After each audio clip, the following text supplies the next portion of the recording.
Hi guys, welcome to M diaries. இன்றைக்கி வீடியோவில் நாங்கள் 2 பேர் மட்டும் இல்லாமல் உங்களை பார்க்குறதுக்கு ஒரு டீமே வந்திருக்கிறேன்.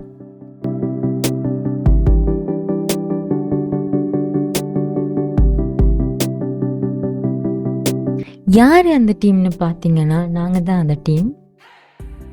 என்னோடய சித்தப்பாவும் சித்தியும் துபாய் வந்திருக்கிறாங்க வெக்கேஷனுக்கு. ஸோ லாஸ்ட் வீக் நாங்கள் அவங்கள தான் பார்க்க போயிருந்தோம். நாங்கள் 2 பேர் மட்டும் இல்லை, என்னோடய கசின், அவளும் அவளோட ஹஸ்பண்ட் எல்லோரும் சேர்ந்து மொத்தமாக ஒரு 6 பேர் டைம் ஸ்பெண்ட் பண்ணினோம். ஸோ லாஸ்ட் வீக் நாங்கள் டைம் ஸ்பெண்ட் பண்ணினதை பற்றி தான் இந்த வீடியோவில் பார்க்க போகிறீங்க. எங்களோட சித்தப்பாவும் சித்தியும் ஹோட்டலில் தான் ஸ்டே பண்ணி அவங்களோட ஹாலிடே என்ஜாய் பண்ணிகிட்டு இருந்தாங்க. ஸோ லாஸ்ட் சாட்டர்டே நானும் என் ஹஸ்பண்டும் அவங்களுக்கு லன்ச் எல்லாம் பாசமாக ப்ரிப்பேர் பண்ணி கொண்டு போயிருந்தோம். ஆக்சுவலாக எப்படி வருமோன்னு தான் நினச்சிட்டே செய்தேன். பட் 2 பேருமே ரொம்ப என்ஜாய் பண்ணி சாப்பிட்டாங்க. அதுக்கப்புறமா நாங்கள் 6 பேரும் சேர்ந்து துபாய் மால் அப்புறம் புர்ஜ் கலிஃபாலாம் பார்க்க போகணுன்னு டிசைட் பண்ணிட்டோம். நான் இங்கே ஒரு 6 மந்த் ஆகுது. இது வரைக்குமே துபாய் மால் பக்கம் போகலை. போகலாம் அப்புறம் போகலான்னு யோசிச்சுட்டே டைம் போயிடுச்சு. பட் போக கிடைக்கல. துபாய் மாலை பார்த்தீங்கன்னா துபாயில் இருக்கிறதுலேயே largest shopping mall Dubai mall தான். நீங்கள் எப்போ போனாலுமே பயங்கர க்ரௌடாக இருக்கும். டூரிஸ்ட் எல்லாம் மெயினாக வர இடத்துல இந்த துபாய் மாலும் ஒரு முக்கியமான இடம். உங்களுக்கு நிறைய கடைகள் இருக்குது ஷாப்பிங் பண்ணுறதுக்கு. நீங்கள் என்ன வேணுமோ அங்கே வாங்கிக்கொள்ளலாம். பட் நாங்கள் போனது விண்டோ ஷாப்பிங் பண்ண தான், எதுவுமே வாங்கலை. அண்ட் அதோடு நாங்கள் புர்ஜ் கலிஃபா வியூவும் பார்த்து என்ஜாய் பண்ண போனோம். துபாயில் வின்டர் சீசன் ஸ்டார்ட் ஆகிட்டதால் நிறைய டூரிஸ்டாக்கள் இப்போ துபாயை நோக்கி வந்துட்டுருக்காங்க. ஸோ நாங்கள் மாலில் நிறைய டூரிஸ்டாக்களை பார்த்தோம். இந்த மாலை பற்றி இன்னொரு விஷயம் சொல்லணும்னா, இது ரொம்பவே ஒரு க்ளீனான மால். எவ்வளோ க்ரௌட் வந்தால் கூட இவ்வளோ க்ளீனாக வச்சுருக்குறாங்கன்னா அங்கே ஹை லெவலில் மெயின்டைன் பண்ணிகிட்ருக்குறாங்க. வேர்ல்டில் இருக்கிற எல்லா லக்ஸரி பிராண்ட்ஸ்டு அவுட்லெட்ஸும் இந்த துபாய் மாலுக்குள்ளே இருக்குது. ஷாப்பிங் பண்ணுறவங்களுக்கு ரொம்பவே ஈஸியாக இருக்கும், எல்லா பிராண்ட்ஸும் ஒரே இடத்துல இருக்கிறதால. இந்த மாலுக்குள்ளே நிறைய அட்ராக்டிவான இடங்கள் இருக்குது நாங்கள் ஃபோட்டோஸ் எடுத்துக்கொள்கிறதுக்கு. அது மட்டும் இல்லாமல் நிறைய லெஷர் டைம் ஆக்டிவிட்டீஸாக செய்யக்கூடிய நிறைய இடங்கள் இருக்குது. ஃபார் எக்ஸாம்பிள் அக்வேரியம் ஒன்று இருக்குது, ஃபவுண்டைன்ஸ் இருக்குது, அப்புறம் ஐஸ் ரிங் இருக்குது, சினிமா தியேட்டர்ஸ் இருக்குது. இப்படி நிறைய விஷயம் இந்த மாலுக்குள்ளே இருக்குது. இதனால தான் இந்த மால் ரொம்பவே ஃபேமஸாக இருக்குது. எல்லாமே ஒரு இடத்துல கிடைக்கக்கூடிய மாதிரி இருக்கிறனால. மாலுக்குள்ளே ரொம்ப தூரம் நடந்துகிட்டே இருந்ததால் கொஞ்சம் கால் வலி வர ஸ்டார்ட் ஆகிட்டு. பட் நாங்கள் கதைச்சி எல்லோரும் போனதால் கால் வலி பெருசாக ஒரு எஃபெக்ட் பண்ணலை என்ன. இன்னொரு விஷயம் என்னென்னா, இன்றைக்கி எல்லாருமே வீடியோகிராஃபர் ஆகிட்டோம், ஃபோட்டோகிராஃபர் ஆகிட்டோம். மாறி வீடியோஸ் எடுத்துட்டோம் எல்லாரோட ஃபோன்லேயுமே. அப்புறமா ஷேர் பண்ணிக்கலான்னு. ஸோ அவ்வளோ இடம் இருந்துச்சு நாங்கள் ஃபோட்டோஸ் எடுக்கிறதுக்கும் வீடியோஸ் பண்ணுறதுக்கும். ரொம்பவே நல்லா இருந்துச்சு ஆக்சுவலாக. இந்த வீடியோவில் இப்போ நீங்கள் எனக்கு பின்னுக்கு பார்த்துட்ருக்கிறது தான் இங்கே ஸ்கூபா டைவிங் இருக்கிற இடம். அதாவது நீங்களும் டிக்கெட் எடுத்திங்கன்னா இதுக்குள்ளே போயிட்டு ஸ்கூபா டைவிங் ட்ரை பண்ணலாம். நாங்கள் ட்ரை பண்ணலை. பை த வே இன்னொரு விஷயம் சொல்லணும், என்னை சுற்றி ஃபோட்டோ எடுத்துகிட்ருக்கிறது தான் எங்கள் அண்ணா, அதாவது என்னோடய மச்சானோட ஹஸ்பண்ட். ஸோ இன்றைக்கி ஃபுல்லாகவே எனக்கு எங்கள் அண்ணா தான் ஃபோட்டோகிராஃபராக இருந்தார்.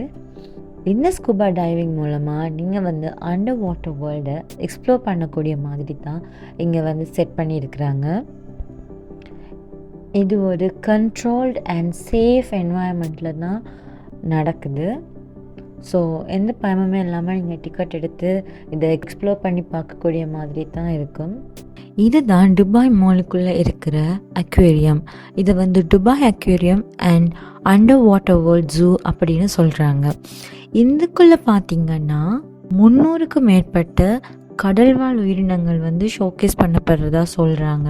இதுக்குள்ளே நிறைய சுறா வகைகள் அதெல்லாமே இருந்துச்சு.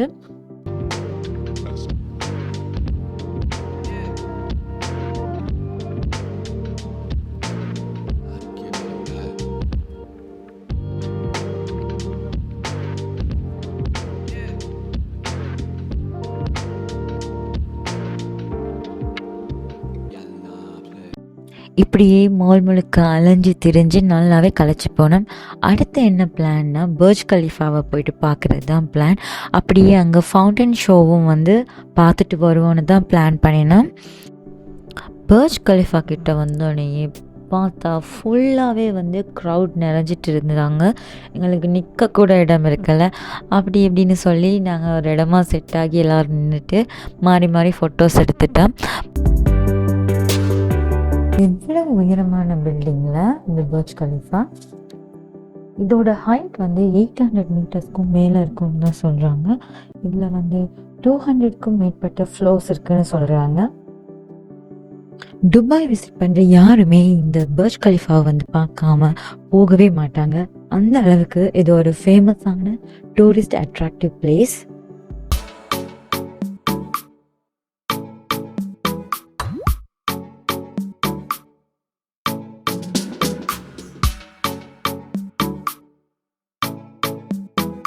பர்ஜ் கலிஃபாவை பார்த்தாச்சு. அடுத்தது என்ன, உங்களுக்கே தெரியும் நாங்கள் இதுக்காக வெயிட் பண்ணுறோன்னு.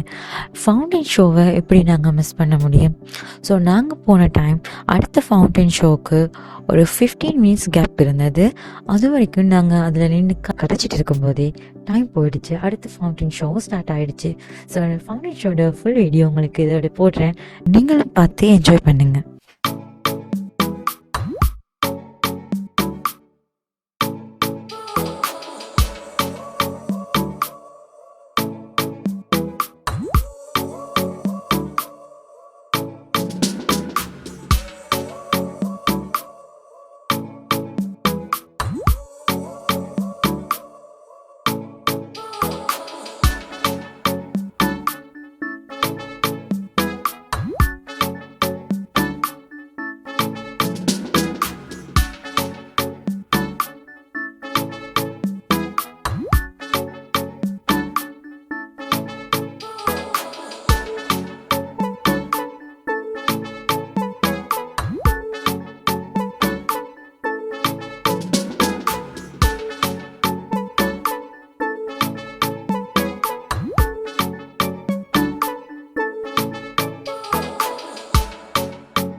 ஃபவுண்டைன் ஷோ பார்க்க ரொம்ப நல்லா இருந்துச்சுல்ல.